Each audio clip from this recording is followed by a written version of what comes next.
안녕하세요. 전 쓰레기 같은 전 남편 덕분에 성공한 사업가가 된 40대 돌싱녀입니다. 이혼을 한 지도 시간이 꽤 흘렀고 그래서 그런지 잊고 지낸 시간이 많았는데 아이스 아메리카노를 테이크아웃해서 마시다 이 커피 때문에 울고 웃었던 결혼 생활이 문득 떠올라 사연을 쓰게 되었어요. 긴 이야기가 될 수 있지만 한번 들어보실래요? 저와 남편은 같은 회사에 다니고 있었어요. 전 신입사원이었고 남편은 팀장님, 나이 차이는 9살이나 났었죠. 그때 제 나이가 26살, 그야말로 꽃같은 나이였는데 제가 미쳤었죠. 이상형도 아닌 남자와 사랑에 빠져 결혼까지 하게 되었으니 말이에요.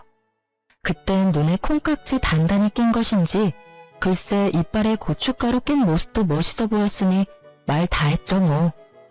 전 어릴 적 부모님이 이혼을 하셔 엄마가 절 혼자 키워주셨는데 그래서 그랬던 것인지 때론 연인 같고 때론 아빠 같은 남편이 좋았고 저도 모르는 사이에 참 많이 의지했어요. 가끔 어쩔 수 없이 세대 차이가 느껴지긴 했지만 그 정도는 사랑으로 충분히 극복을 할 수 있었습니다. 극복할 수 없는 건 다른 곳에서 생겨났어요. 전혀 예상치 못한 곳에서요. 3년 연애하고 결혼을 한 저희 부부는 남편의 나이가 있으니 임신을 서둘렀고 예상보다 빨리 임신에 성공했어요. 문제는 그만큼 쉽게 유산도 되더군요.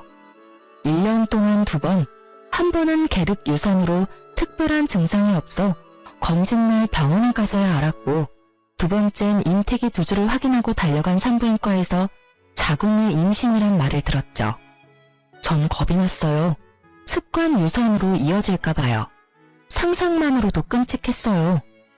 여보, 그러지 말고 회사 그만두는 건 어때? 응? 회사를? 그래, 당신 요즘 너무 힘들어 보여. 충분히 좀 쉬면서 몸 관리도 해. 아무래도 회사 다니면 알게 모르게 스트레스도 많이 받고 여러모로 집에서 쉬는 게 좋을 것 같아. 어때? 아무리 그래도 첫 회사이기도 하고 사실 아기 낳으면 회사 생활 다시 하기 힘들 텐데 아무래도 이대로 그만두긴 좀 아쉽기도 해. 그리고 아기 태어나기 전에 돈도 같이 벌어두면 좋잖아. 돈 걱정은 말고 내가 있는데 돈 걱정을 왜 해? 그리고 아기 낳고도 회사 다시 다니면 되지. 우리 엄마도 있고 장모님도 계시잖아. 일단 임신부터 생각하자.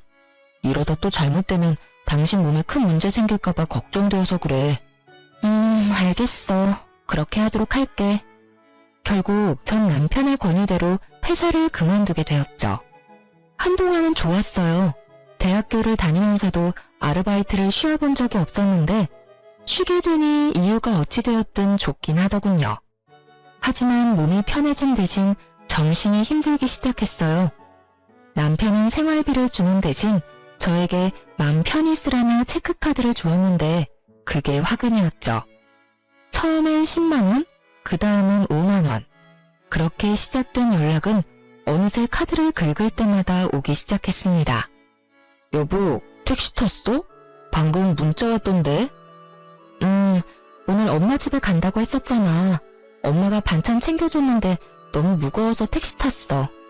버스 정류장까지 거리 꽤 되는 거 알잖아. 그 무거운 걸 들고 갈 자신이 없었어.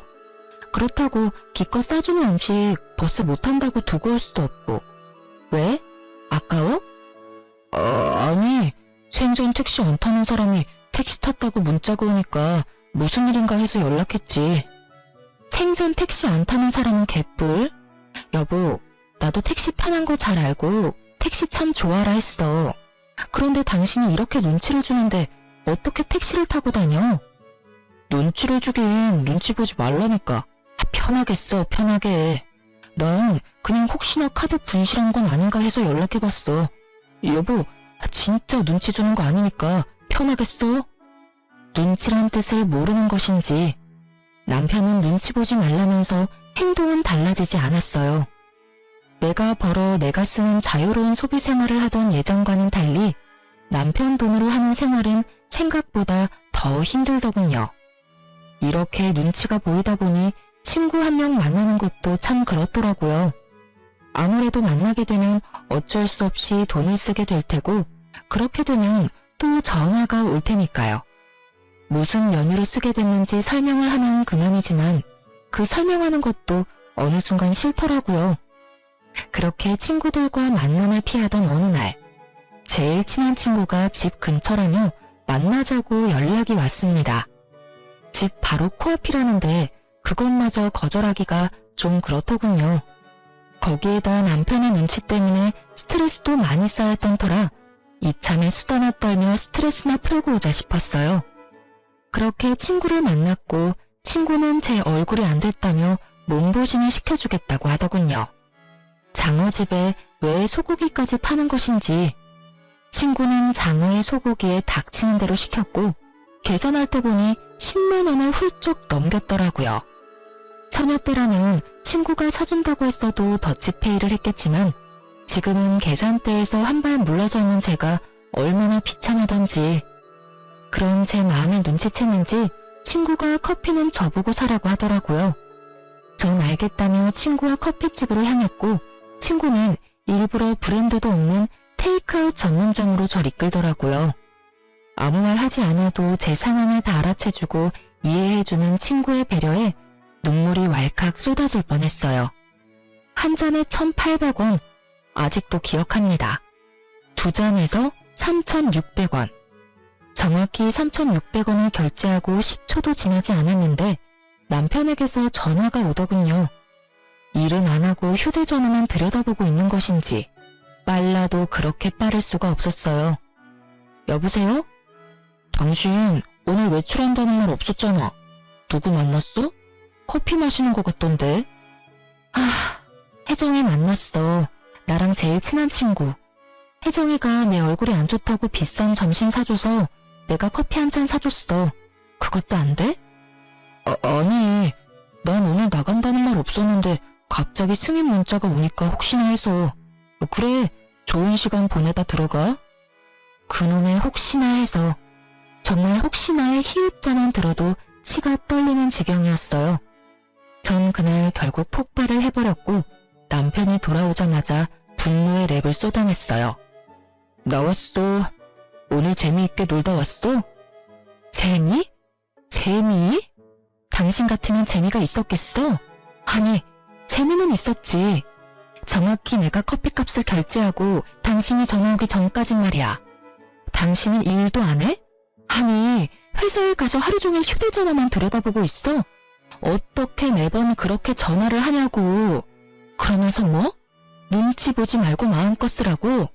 당신 같으면 그렇게 눈치를 주는데 어떻게 눈치를 안 봐? 내가 오늘 혜정이 앞에서 얼마나 창피했는 줄 알아? 혜정이가 오늘 나 얼굴 안 좋다고 밥값만 10만 원 훌쩍 넘는 돈을 썼어. 같이 매장 말 한마디 못하고 계산대 뒤 멀찍이 서 있는 내 기분이 어땠는 줄 알아?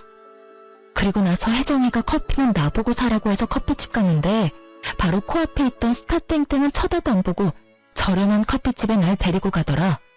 혜정이가 왜 그랬겠어? 난 당신이 이런다고 말 한마디 한 적이 없는데 혜정이가 왜 그랬겠냐고. 여보, 진정 좀 해. 난 그런 뜻이 정말 아니고 혹시나 해서 전화를 했던 거야. 그놈의 혹시나. 혹시나 타령 좀 그만해. 아주 지긋지긋하다고. 카드가 분실될까봐 그렇게 걱정이면 차라리 나한테 현금을 줘. 그럼 내가 딱 쓸 만큼만 들고 다닐 테니까. 이게 도대체 뭐야? 나 이렇게 감시하고 돈으로 치사하게 굴려고 결혼하자고 했어? 이딴 식으로 눈치 주려고 회사까지 그만두라고 했냔 말이야. 전 그야말로 대성통곡을 했습니다. 너무 서러웠어요. 그간의 서러움이 폭발하고 나니 쉽게 진정이 되지 않더군요. 얼마나 울었는지 남편이 무릎까지 꿇고 싹싹 빌고 사정사정을 하는 모습에 가까스로 그쳤을 땐 목이 다 쉬어 목소리도 나오지 않았어요. 내가 진짜 미안해. 당신이 그렇게까지 생각할 거라고는 생각도 못했어. 난 정말 혹시나. 아니, 그게 사실은 갑자기 외벌이가 되니까 나도 모르게 불안했나 봐. 미안해. 앞으로 절대 그런 일 없을 거야. 그냥 앞으로는 당신 통장으로 생활비 보내줄게. 그럼 됐지? 그래서 얼마나 보내줄 건데? 넉넉하게 보내줄 테니까 생활비 걱정하지 말고 써. 그리고 다음에 혜정씨 만나면 당신도 거하게 한 편 내. 그럼 됐지? 이제 그만 울고 화도 좀 풀자. 응? 이러다 몸 상하겠어. 또 나한테 그런 걸로 눈치 주기만 해봐. 그땐 진짜 나도 가만 안 있을 거야. 임신이고 뭐고 당장 취업해볼 테니까. 알겠어? 알겠어. 다신 그러지 않겠다고 약속할게. 그날 이후 남편은 약속한 대로 생활비를 제 통장으로 입금해주기 시작했어요. 금액은 넉넉했냐고요? 아니요. 겨우 생활만 가능한 금액이더군요. 그치만 전 그조차도 좋더라고요. 어찌되었든 남편의 눈치 보지 않고 생활할 수 있는 게 어디냐 싶었으니까요. 그렇게 남편은 어떨지 몰라도 제 마음에는 평화가 찾아왔고 한동안은 살만했어요. 한동안은요. 평화는 그리 길게 가지 않았고 남편은 더욱 치사해져 갔습니다. 그런 남자라고는 상상도 못했는데 정말 사람의 돈 가지고 치사하게 구니 마음이 확 상해버리더군요. 생활비에 자유를 준 남편은 친정과 시댁에 차별을 두기 시작했고 그 차별은 점점 더 심해져만 갔습니다. 친정보다 시댁에 용돈을 더 많이 주는 것까진 이해하려고 애썼습니다. 말이야 바른 말이라고 장모님보다 자기 집에 도움을 더 주고 싶은 걸 어떻게 뭐라고 하겠어요. 어쩌다 한 번 드리는 것도 아니고 매달 드리는 용돈 부담할 수도 있겠다 싶었죠. 하지만 그 많지 않은 돈도 어느 순간부터 드리지 않기 시작했어요. 남편은 통장을 차곡차곡 모으는 것이 습관 같은 사람이었는데 가끔 저에게 통장 정리를 맡기곤 해 어렵지 않게 알 수 있었죠. 너무 섭섭한 마음에 당장이라도 따지고 싶었지만 참았어요. 따져봤자 또 몇 달 주다 말 거 입만 아프겠다 싶었으니까요. 그런데 명절에 시댁엔 두둑한 봉투에 한우 선물 세트를 드리면서 저희 집엔 회사에서 계약직 사원들에게 주고 남은 스팸 선물 세트 2박스를 주는데 속된 말로 제 꼭지가 돌아버렸습니다. 제가 같은 회사에 다녔다는 사실을 까맣게 잊고 스팸 선물 세트를 챙겨온 것인지 아니면 회사에서 남는 걸 가져왔다는 사실을 알아도 상관없는 것인지 그딴 것들은 알 필요도 없었어요. 전자가 되었든 후자가 되었든 저를 무시하고 있다는 사실은 변함이 없었으니까요. 친정에서 어떻게 지내다 집으로 돌아온 것인지 기억도 나지 않더군요. 그저 엄마에게 티내지 않으려 죽을 힘을 다해 표정 관리하는데 온 신경이 가 있었어요. 집으로 돌아온 저는 남편에게 따져 물었죠. 당신 진짜 이럴 거야? 잘 쉬고 와서 또 왜 그래? 왜 그래? 정말 몰라서 물어? 스팸 선물 세트가 뭐야, 스팸 선물 세트가. 사람 무시하는 것도 정도가 있지. 심지어 그거 회사 계약직 사원들 주고 남은 거잖아. 그게 뭐 어때서? 선물 세트 좋잖아. 장모님 반찬하기 귀찮을 때 간편하게 구워두시면 되고 얼마나 좋아? 거기다 2박스나 가져다 드렸다고 1년은 드실 수 있겠네. 뭐? 그렇게 좋으면 당신 집에 스팸 드리고 우리 집에 한우 선물 세트 드리지 그랬어. 우리 엄마도 한우 좋아해. 혼자서 3인분도 충분히 드신다고. 당신 요즘 우리 엄마한테 용돈 안 드리는 것도 진작 알았는데 그냥 넘어갔어. 100번 양보해서 매달 드리는 장모님 용돈 부담스러울 수도 있겠다 싶어서. 그런데 1년에 2번뿐인 명절에 꼭 이렇게까지 차이나게 해야 하는 거야? 차별도 정도껏 해야지. 이건 해도 너무 심하잖아. 심한 건 당신 아니야? 내가 아예 안 챙긴 것도 아니고 드리긴 했잖아. 그리고 내가 힘들게 번 돈인데 왜 우리 집에 스팸 선물 세트를 드리냐? 내가 미쳤어? 그리고 말이 나왔으니 하는 말인데 내 돈으로 내가 우리 집에 더 좋은 선물 사준다는데 그게 당신이 이러고 따질 일이야? 와, 당신 진짜 말 한번 뻔뻔하게 잘한다. 이러려고 나보고 회사 그만두라고 한 거야? 이렇게 돈 가지고 치사하게 굴려고? 당신 원래 이런 사람이었어? 이런 사람인 줄 알았으면 회사 계속 다녔을 거야. 아니? 애초에 당신이랑 결혼하지도 않았어. 나야말로 당신이 남편 등골이나 쭉쭉 빼먹는 여자인 줄 진작 알았으면 당신 같은 여자랑 결혼 안 했어. 이거 왜 이래? 지금 말 다 했어? 등골이나 쭉쭉 빼먹는 여자? 참, 내가 기가 막혀서. 남들이 들으면 쭉쭉 빼먹을 등골이나 준 줄 알겠어. 당신이 준 생활비론 관리비 내고 이것저것 요금 내고 나면 남는 것도 없어. 그 코딱지만큼 남은 돈으로 먹을거리 해내는 게 쉬운 줄 알아? 그 코딱지만한 돈도 못 버는 주제에 어디서 돈 타령이야? 하여튼 내 돈으로 내가 어느 집에 얼마만큼 해주는 것까지 상관하지 마. 알겠어? 뻔뻔한 것도 정도가 있지 말이야. 아, 진짜 사람 피곤하게 가지가지한다. 도리어 큰 소리를 치는 남편을 보는데 할 말이 없더군요. 어쩌다 내 남편이 저렇게 변한 것일까? 아니, 애초에 저런 사람이었는데 내가 몰랐던 걸까? 별의별 생각이 다 들었어요. 그날 이후 저희는 급속도로 사이가 멀어졌고 대화도 사라졌죠. 남편의 행동도 치사하고 서러운데 시모도 절 가만두지 않기 시작했습니다. 남편이 저와 사이가 좋지 않다는 것을 일러바치기라도 했는지 명절이 지난 후부터 시모는 연락도 없이 저희 집을 불쑥 찾아오는 일이 잦아지더군요. 처음엔 벨이라도 누르시더니 어느 순간부턴 제 집인 양 비밀번호까지 누르고 들어오시는데 막을 방도가 없었어요. 개념도 예의도 없이 밀고 들어오신 어머님이 하시는 일은 늘 같았어요. 에휴, 살림은 제대로 살고 있는 거는 맞니? 이 반찬은 오늘 새로 한 거 맞아? 그날 먹을 양만큼만 만들고 밥상에 같은 반찬 올리는 일은 없도록 해라. 혹시나 남으면 버리지 말고 네가 꼭 다 먹으렴. 음식 버리면 벌 받는다. 화장실 청소는 깨끗하게 했지? 다 하고 꼭 마른 수건으로 다 닦는 거 잊지 말고.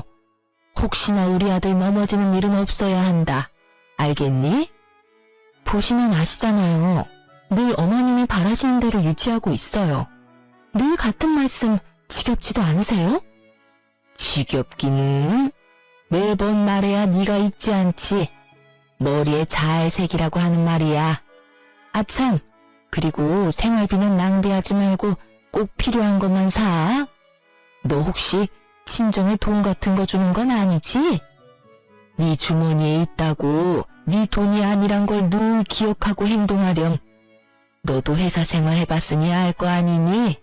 돈 벌기가 얼마나 힘드니? 우리 아들은 네 생활비 주느라 밤낮 없이 일하는데 넌 집에서 놀면서 돈이나 펑펑 쓰고 그 팔자 참 부럽구나 부러워. 임신한다고 회사까지 그만뒀으면 무슨 소식이라도 있어야지. 임신도 못해 돈을 벌기는커녕 집구석에서 놀고 먹어. 우리 아들만 고생이구나. 그놈의 돈 버는 아들 유세. 정말 말로도 목을 조여올 수 있다는 걸 그때 알았습니다. 상황이 이렇다 보니 임신은 꿈과 같은 것이었습니다. 차라리 회사에 다닐 땐 임신이라도 됐었는데 퇴사 이후엔 임신이 된 적조차 없었으니까요. 거기에다 남편과의 사이도 좋지 않으니 임신에 대한 의지마저 사라진 지 오래였어요. 참고 또 참던 저는 이대로는 안 되겠다는 생각이 들었고 몰래 가지고 있던 비상금을 쓰기로 했어요. 퇴직금과 그간 모은 돈을 적금으로 묶어뒀었는데 그걸 깨기로 한 것이었죠. 만기가 얼마 남지 않았지만 그깟 이자 좀 받겠다고 더 참았다간 명줄을 다 깎아먹을 판이었으니 더는 지체하지 않았어요. 전 적금을 깨고 바로 가정용 미싱을 구매했어요. 몇 날 며칠을 고민해본 결과 처녀 때부터 재봉틀로 이것저것 만드는 것을 좋아하고 잘했던 터라 뭘 만들어 팔자는 결론이 난 것이었죠. 처녀 때부터 쓰던 낡은 재봉틀을 처분하고 새로운 재봉틀을 사 집으로 돌아온 날 새로 태어난 기분마저 들더군요. 재봉틀 하나 샀을 뿐인데 이미 다 해낸 기분이 들어서 자신감이 생겨났어요. 그런 저를 보며 남편은 무시하며 콧방귀를 끼어댔지만 전 아랑곳하지 않고 남편에게 부탁을 했습니다.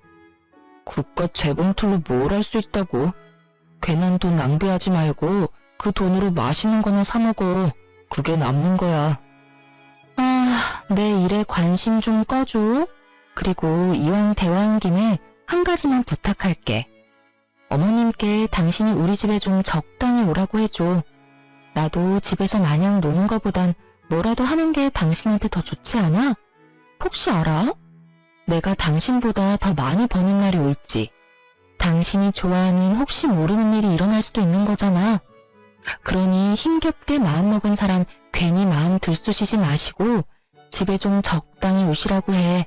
한동안 아예 안 오시면 좋고. 부탁할게. 아주 큰일 하신다. 큰일 하셔. 그래도 한 집안의 며느리라는 여자가 집에 시어머니도 못 오게 하면서까지 일한다고 이 난리를 피우고 말이야. 얼마나 큰 돈 벌지 두고 볼게. 그나마 그 기계값이라도 건지면 다행이라고 본다마는. 여러분은 그 욕을 아시나요? 그 손가락 욕이요. 지금 와서 하는 말이지만 남편이 저딴 말을 짓거릴 때마다 뒤통수에 대고 그 욕을 얼마나 했는지 몰라요. 하여튼 남편은 재차 콧방귀를 끼어댔지만 시모에게 말은 한 것 같았어요. 그날 이후 시모는 찾아오지 않았으니까요. 찾아오지 않는 대신 전화가 자주 오기 시작했지만 그쯤이야 견딜만 했죠. 그렇게 전 밤낮 없이 판매할 수 있는 제품을 만들어내는데 많은 시간을 보냈죠. 몇 달의 시간이 지나고 드디어 만족할 만한 상품을 만들어낸 저는 사업자 등록을 하고 온라인으로 판매를 하기 시작했어요. 첫 주문이 들어온 날 혼자 숨죽여 얼마나 울었는지 몰라요. 얼마 만에 벌어보는 돈인지 정말 첫 월급 탔을 때보다 훨씬 더 기쁘더라고요. 그렇게 첫 달 12만 원에서 시작한 제 매출은 8개월 차에 남편의 월급을 뛰어넘더라고요. 하루에 3시간 이상 자본 적이 없었고 재봉틀을 밟지 않을 땐 무조건 공부하고 연구한 결과가 운 좋게도 빠르게 나타나 주었습니다.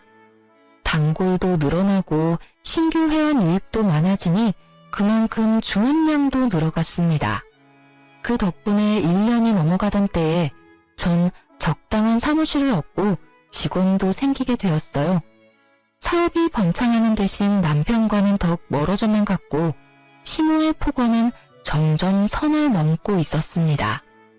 분명 음성통화인데 왜 영상통화를 한 것 같은 느낌인지 시모와 전화통화를 하고 나면 시모의 잔뜩 구겨진 얼굴이 그려서 기분이 몇 배는 더 나쁘더군요. 넌 도대체 뭐하고 돌아다니길래 연락도 안 받니? 저도 요즘 일하고 있다고 말씀드렸잖아요. 요즘 일이 좀 바빠져서 전화 못 받았어요. 참나, 누가 들으면 아주 큰 사업이라도 하는 줄 알겠다. 유세도 그런 유세가 또 없구나. 집구석에서 재봉틀질이나 해서 벌면 얼마나 번다고 그 난리야? 그리고 일하면 시엠이 전화 받지 말란 법이라도 있니? 지금 그걸 변명이라고 하는 게야? 넌 도대체 친정에서 뭘 배워서 시집을 온 게야? 이따위로 굴 거면 당장 그거 때려치우거라. 어머님, 당장 때려치우면 저희 집 생활이 안 돼요. 어머님 잘난 아들이 생활비조차도 안 준 지 오래됐거든요. 남편은 제가 재봉틀을 사고 난 뒤부터 생활비를 줄이기 시작하더니 그마저도 주지 않은 지 오래되었고 전 더럽게 치사해서 별말하지 않고 있었어요. 득달같이 화려내던 시모도 제 말을 듣고선 어버버 하더니 전화를 끊어버리더군요. 네가 얼마나 돈을 펑펑 썼으면 내 아들이 생활비까지 끊었겠어? 이래서 집안엔 여자가 잘 들어와야 한다고 했거늘 남편을 잘 보필하길 하나 그렇다고 능력이 좋긴 하나 남들 다 낳는 애도 못 낳고 누굴 탓하겠니? 너 같은 것도 며느리라고 모시고 사는 내가 등신이지. 아이고 속 터져. 끊어라. 네 목소리 계속 듣고 있다간 화병으로 쓰러질 것 같으니. 누가 하고 싶은 말을 누가 하는 것인지.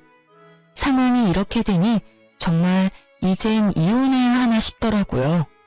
능력 없고 남편을 사랑하던 예전과는 달리 지금은 혼자 살아갈 능력도 되고 무엇보다 남편을 이제 사랑하지 않으니까요. 아니, 사랑하지 않는 걸 넘어 남편의 꼴도 보기 싫은 지경이었어요. 전 이혼을 심각하게 고민하기 시작했어요. 그러던 어느 날 저의 심각한 고민을 한 방에 날려줄 광경을 보게 되었습니다.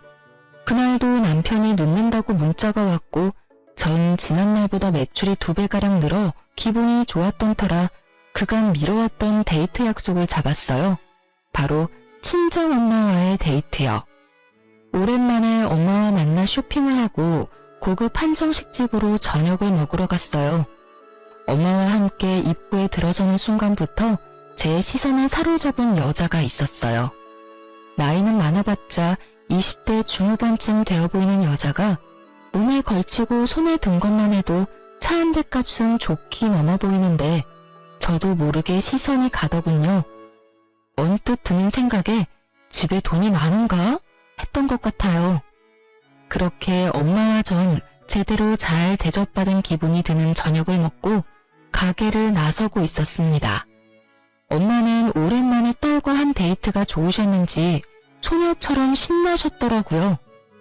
딸, 엄마 오늘 진짜 기분 좋아. 딸이랑 이렇게 쇼핑도 하고 이런 곳에서 밥도 먹고. 그래?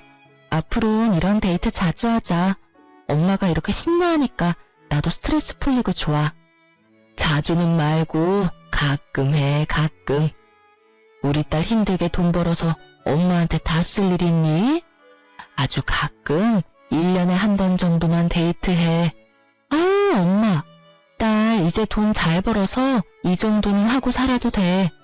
평소에 일만 하느라 돈 쓸 시간도 없는데 이런 데라도 쓰고 살아야 또 열심히 돈 벌 에너지가 생기죠. 그러니까 엄만 그런 걱정하지 말고 시간이나 내주세요. 딸이랑 데이트할 시간.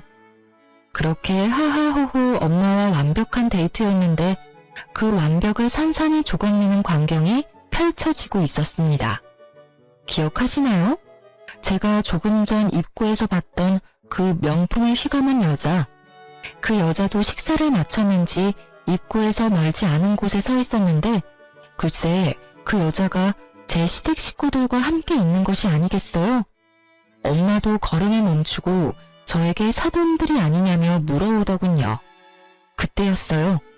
어디선가 나타난 남편이 숨 쉬는 것보다 자연스럽게 그 여자 어깨에 팔을 두르는데 전 어이가 없어서 웃음이 나더군요. 사연을 들어보면 그런 장면을 보게 되면 큰 충격에 휩싸이거나 배신감에 눈물이 난다는데 전 그냥 어이가 없었어요. 40대 아저씨와 20대 아가씨가 다정히 어깨를 두르고 있는 모습이라니. 상상해보세요. 여러분도 웃기지 않나요? 절 더 어이없게 만들었던 건 그 인간들의 대화 내용이었어요. 그 인간들은 당연히 저와 엄마가 그곳에 있는 걸 꿈에도 몰랐고 말인지 방귀인지 알 수 없는 대화를 이어가고 있었습니다. 다시 말하지만 엄마는 우리 새아가가 너무 마음에 드는구나. 아, 새아가라고 불러도 되지? 그럼요, 어머님. 편하신 대로 불러주세요. 그래, 하여튼 이 엄만 우리 새아가가 너무 좋구나. 어디서 이런 아가씨를 다 만난 게야?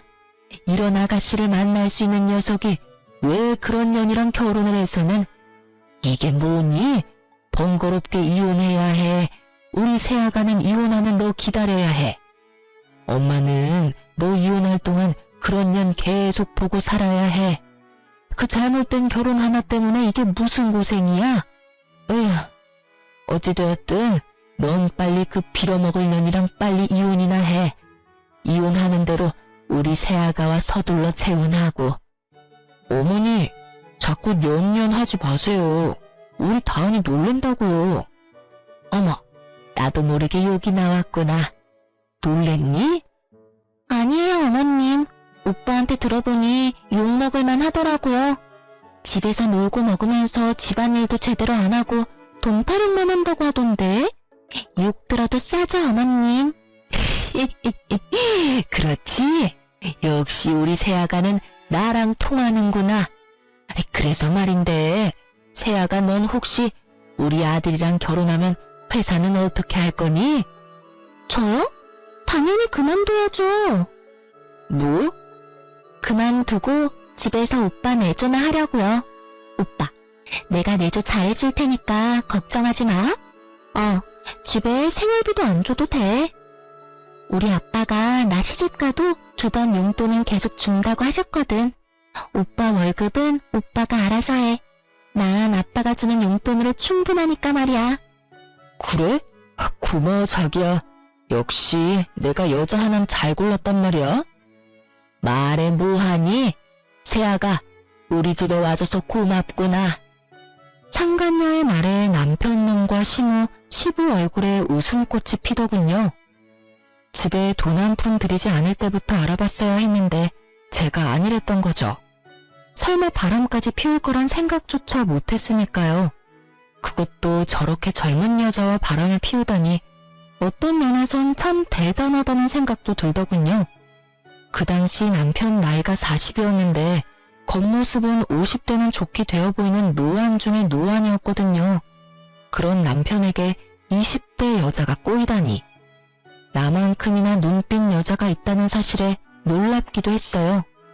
제가 여러모로 감탄을 하고 있는 사이 이 모든 상황을 지켜보던 엄마는 당장이라도 누구 머리채라도 집어뜯을 기세로 팔을 걷어붙이기 시작하셨고 전 뜯어 말렸어요.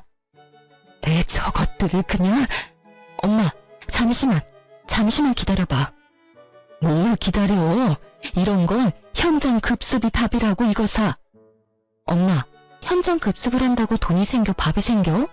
기다려봐. 내가 다 알아서 할 테니까. 지나치게 차분한 저의 모습을 본 엄마는 의아해하시는 것도 잠시 저의 뜻을 따라주셨어요. 그렇게 완벽한 하루뿐 아니라 결혼 생활마저 산산조각난 저는 차분하게 복수를 준비했습니다. 사연에서만 듣던 흥신소, 그 흥신소 능력이 생각보다 더 좋더군요. 작업비를 넉넉하게 들였더니 생각보다 더 빠르게 탈탈 털어주시더라고요. 벌써 끝나셨나요? 뭐 길게 따라다닐 필요도 없던데요. 며칠 찍은 사진만으로도 충분하실 겁니다. 그리고 또 말씀드릴 것이 있는데 그 상간녀 말이에요. 부잣집 아가씨 아니던데요. 부잣집은커녕 고아의 술집 여자입니다. 빚도 엄청나게 많아서 여기저기에서 독촉이 장난 아니더라고요. 좀 더 조사해봐야 알겠지만 아마 남편 같은 남자한테 접근해서 돈 뜯어내고 잠적하는 게 그 여자 수법일 거예요. 이런 조사 한두 번도 아니고 척하면 척이거든요. 술집 여자가 부잣집 아가씨인 양 속이고 나이 많은 남자한테 접근하면 그 다음은 뻔하더라고요.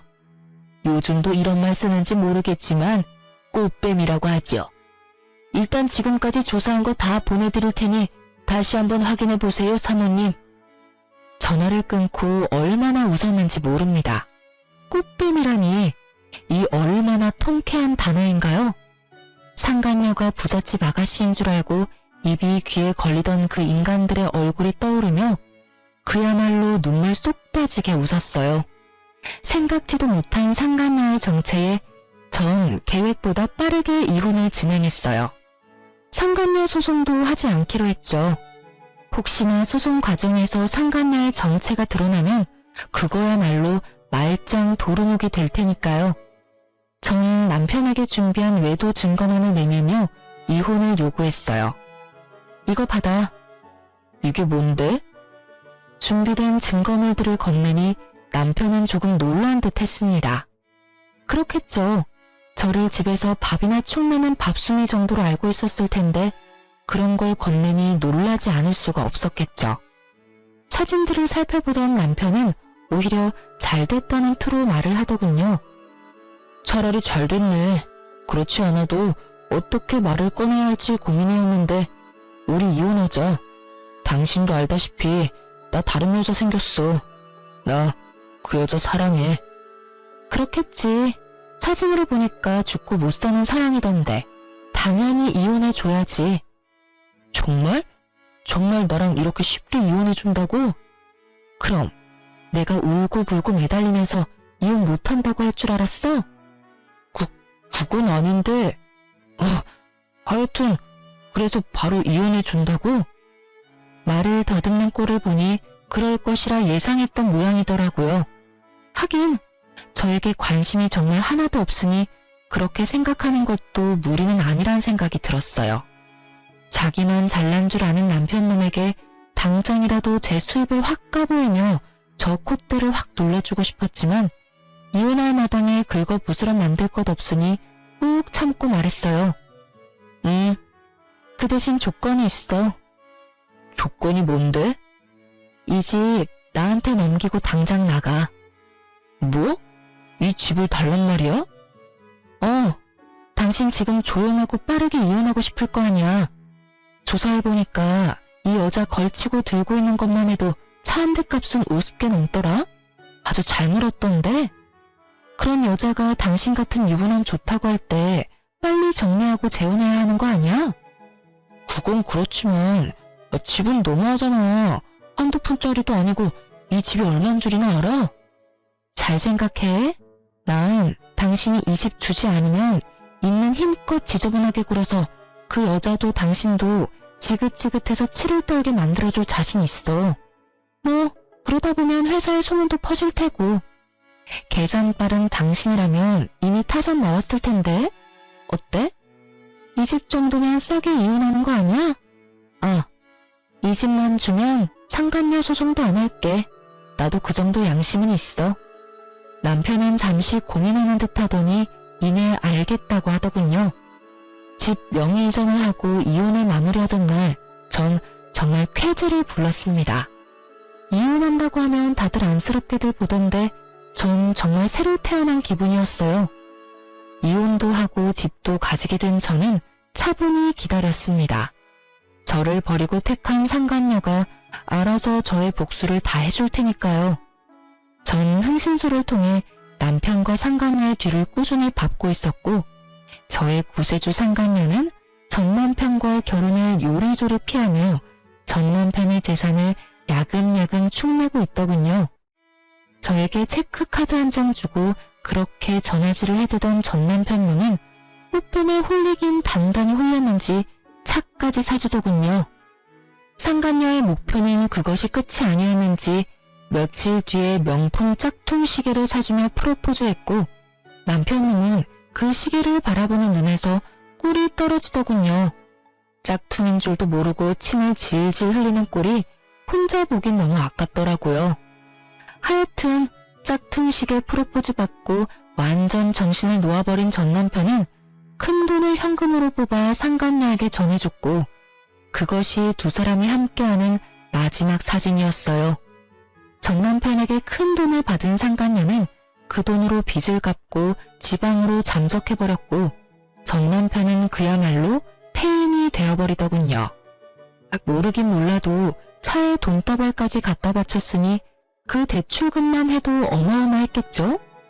전 상간녀를 어떻게 할지 고민하다가 경찰에 신고해 숨은 위치를 알려줬어요.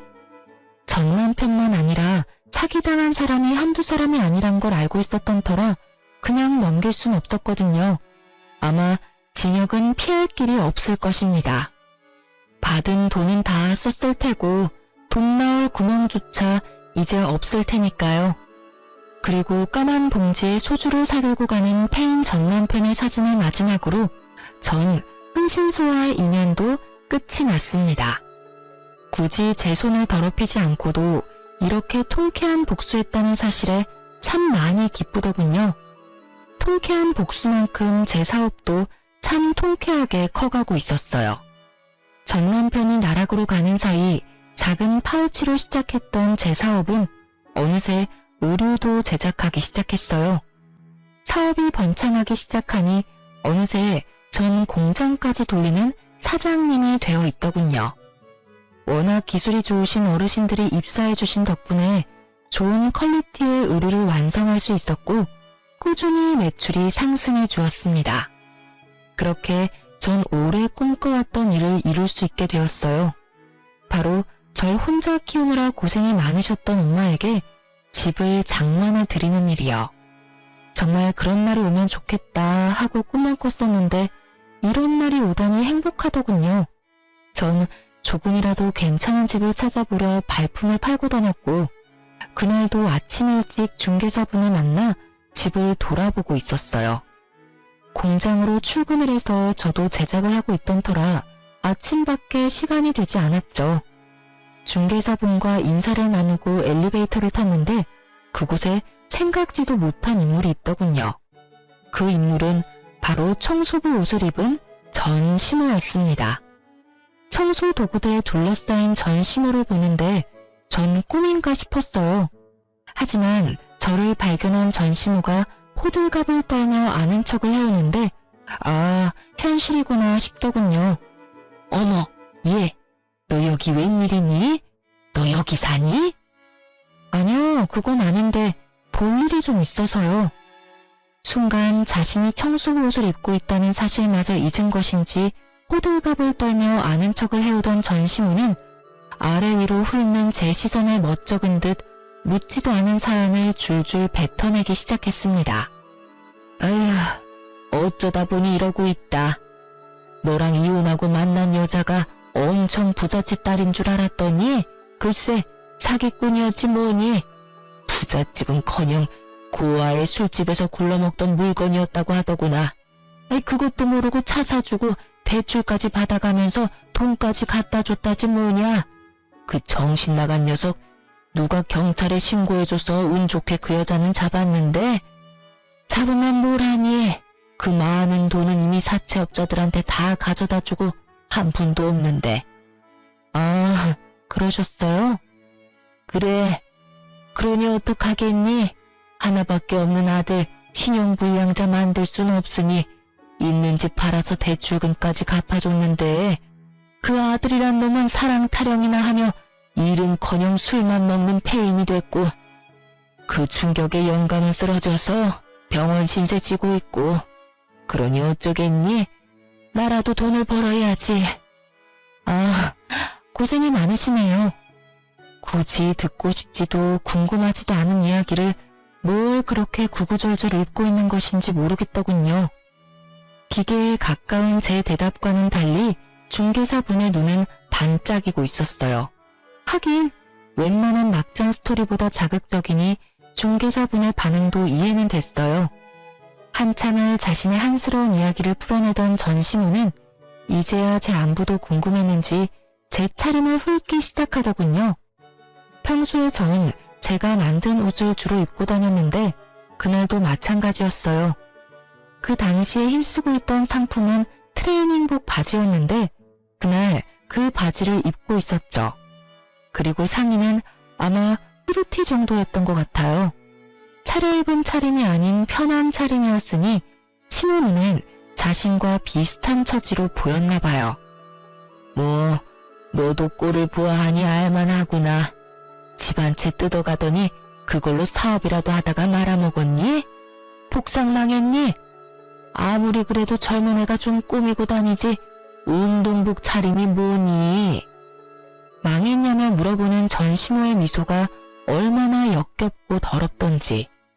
자신의 꼴이 그러하니 저도 망해야만 한다는 그 심보가 참 알만하더군요. 오던 복도 도망가게 하는 그 섬뜩하고도 비열한 미소를 보며 전 대답할 가치를 잃었어요. 제가 아무 말 하지 않고 있자 제 어깨를 두드리며 무슨 말을 하려는 듯 했는데 전 빠르게 손을 피해버렸어요. 그런 저의 행동에도 민망하지도 않은지 전시모는 갈 곳 잃은 자기 손을 거두고 말하기 시작하는데 위로랍시고 하는 말이 전혀 와닿지는 않더군요. 망하면 또 어떠니? 나이도 젊은데. 그러지 말고 다시 우리 애랑 잘해보는 건 어떠니? 둘이 힘 합쳐서 장사라도 하면 좋을 텐데 아예 다 말아먹은 건 아니지? 어디 학교 앞에 가게라도 얻어서 떡볶이집이라도 하면 너하고 우리 식구 밥은 먹고 살진 않겠니? 잘 생각해보렴. 그나저나 넌 여기 무슨 일이니? 이 아침부터. 전 다시 우리 애랑 잘해보는 건 어떠니에서부터 전시모의 뻔뻔함에 잠시 정신줄이 나가버렸고 그저 멍하니 전시모를 보고 있었어요. 제가 아무런 말도 하지 않고 있자 돌아가는 상황을 대충 알아챈 중개사분이 나서주시더라고요. 아유, 여기 엘리베이터는 왜 이렇게 느려? 그렇죠, 사장님? 아, 네? 네. 좀 그렇네요. 느리기도 느린데 로열층까지 올라가느라 더 그렇네요. 이제 거의 다 왔어요. 그나저나 나이도 젊은 것 같은데 그 나이에 어떻게 이런 집을 다 사신대요? 대출 하나 없이 사신다고 하셨죠? 정말 대단하시다. 일전에 언뜻 통화하는 거 들으니까 공장도 크게 하시는 것 같은데 그 나이에 성공한 사업가라 정말 대단하네요. 거기에다 효녀라니 이 집 엄마 사준다고 했었죠? 굳이 제 사정을 풀어서 이야기해주는 중개사분을 보니 어떤 의도인지 알 것 같아 감사한 마음으로 장단을 좀 맞추기로 했어요. 네, 저 키우느라 고생만 하셔서 노후에 좋은 곳에서 사셨으면 해서요. 운 좋게 사업이 잘 돼서 지금은 돈 걱정 없이 집도 보러 다닐 수 있게 됐네요. 몇 년 전만 해도 전 남편 생활비 카드 쓰면서 1,800원짜리 커피 사 먹는 것도 눈치 보면서 살았는데 그러고 보면 사람 인생이란 거 참 모르는 거예요. 그렇지 않나요? 네? 1,800원 쓰는 것도 눈치를 줬다고요? 아휴, 뭐 그런 놈이 다 있어요? 이혼 잘하셨네. 그런 놈이랑은 더 살아봤자 뻔하다고요.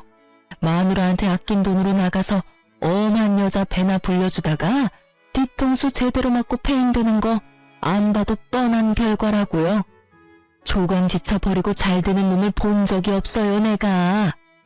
하여튼 사장님 엄마 부럽네, 부러워. 우리 딸은 뭐 하나 몰라. 중개사분이 얼마나 센스가 넘치시는지 전심호 속을 확확 뒤집는 말만 골라서 하시는데 아니나 다를까 전심호의 얼굴이 울그락불그락 하다 못해 터질 것만 같더라고요. 그 순간 엘리베이터는 경쾌한 효과음을 내며 문이 열렸고 저와 중개사분은 승리의 미소를 지으며 엘리베이터에서 내리려고 할 때였어요. 얼굴을 붉히고 서 있던 시모는 이대로 저를 놓치면 안 되겠다 싶었는지 저의 옷을 꽉 붙잡고 아무 말 대잔치를 하기 시작하더군요. 예, 내 말 좀 들어보고 가라. 왜 이러세요? 이거 좀 놔요. 예, 나 좀 살려다오. 나 이렇게 더는 못 살겠어. 그러니 네가 날 좀 살려다오. 제가 왜요? 그래도 우리가 한때는 가족이었지 않니? 다시 우리 아들이랑 합쳐라 이런 이야기는 하지 않으마. 나도 그 정도 양심은 있고 누울 자리 보고 발 뻗는 사람이다 이거야. 대신 이혼할 때 뜯어갔던 그 아파트 값은 다시 내놓으렴. 너 들어보니 돈도 많이 번 것 같고 이 정도 아파트 대출도 없이 살 수 있는 능력이면 그 정도 돈은 껌값 아니니? 그러니까 그 돈은 다시 뱉어내란 말이야. 네가 그 돈만 다시 돌려주면 내가 2번 다시 네 눈앞에 띄지 않으마. 너도 나 이렇게 사는 꼴 봤으니 마음이 편치 않을 거 아니냐. 너 착한 애잖니. 불쌍한 사람 보면 그냥 못 지나치는 그런 애잖니. 지금 나만큼 불쌍한 노인네가 또 어디 있겠소? 하나뿐인 남편은 쓰러져서 병원 신세 나지고 하나뿐인 아들은 술만 먹는 폐인이 되어버리고 나 불쌍하지 않니? 그러니 그 돈 다시 토해내란 말이야. 참 뻔뻔하시네요. 가족? 절 단 한 번이라도 가족으로 생각하신 적이 있으셨나요? 제 기억엔 단 한순간도 그런 적이 없었는데 이제 와서 가족 타령이라뇨. 그리고 지금 그쪽 모습 하나도 안 불쌍해요. 너무 잘 어울리셔서 깜짝 놀랐는걸요? 그러니 천직이다 생각하시고 부지런히 일하세요. 전 제 돈 드릴 생각은 전혀 없으니까요. 그 돈이 왜 네 거야? 엄연히 우리 아들 돈으로 산 아파트였는데. 네가 우리 아들한테 협박해서 뺏어간 거 누가 모를 줄 알아? 내놔. 내놓으라고. 내가 너 그 돈 줄 때까지 괴롭힐 거야. 내가 그 돈 꼭 받아내고야 말 거라고. 아니다. 아가, 내가 미쳤었나 봐. 방금 전에 내가 한 말은 있거라. 아가야, 그러지 말고 한 번만 도와주면 안 되겠니? 그 돈 다 주는 게 싫으면 그 반만 줘도 된단다. 아니, 그 반에 반이라도 괜찮아. 심지어 정신이 오락가락하는 전시물을 보고 있는데 이대로 있다간 정말 큰일 나겠다 싶더군요. 전 전시물 손을 획 뿌리치며 엘리베이터를 벗어났어요. 그리고는 닫히는 엘리베이터 문틈 사이로 말해주었어요. 꿈도 꾸지 마세요. 단돈 1원도 드릴 일은 없을 테니까요. 닫히는 문틈 사이로 전시물의 표정은 정말 가관이었습니다. 잔뜩 일그러진 그 표정 정말 볼만하더군요. 엘리베이터 안 전시물은 절규하기 시작했고 제가 집을 다 둘러보고 나올 때까지 여전히 제가 있는 층에서 절규를 멈추지 않고 있더군요. 그 덕분에 중개사분과 전 계단으로 내려오게 되었지만 내려오는 내내 웃음이 떠나지 않았습니다. 참 즐겼던 악연이 끝이 났어요. 다행스럽게도 찾아오시거나 마주치는 일은 없었어요. 전시모와의 만남은 의도한 것은 아니었지만 결과적으로는 완벽한 복수의 마침표가 되어주었어요. 사연을 적다 보니 시간 참 빠르게도 흘러갔네요. 26살에 시작한 사연이 지금은 어느덧 40대가 되었으니까요. 요즘 전 여전히 일과 사랑에 빠져 행복하게 살고 있어요. 생각해보니 제대로 연애도 해본 적이 없네요. 뭐 연애 비슷한 건 했는데 영 재미가 없더라고요. 저희 엄마는 아파트에서 잠깐 사시다 주택으로 이사하셨어요.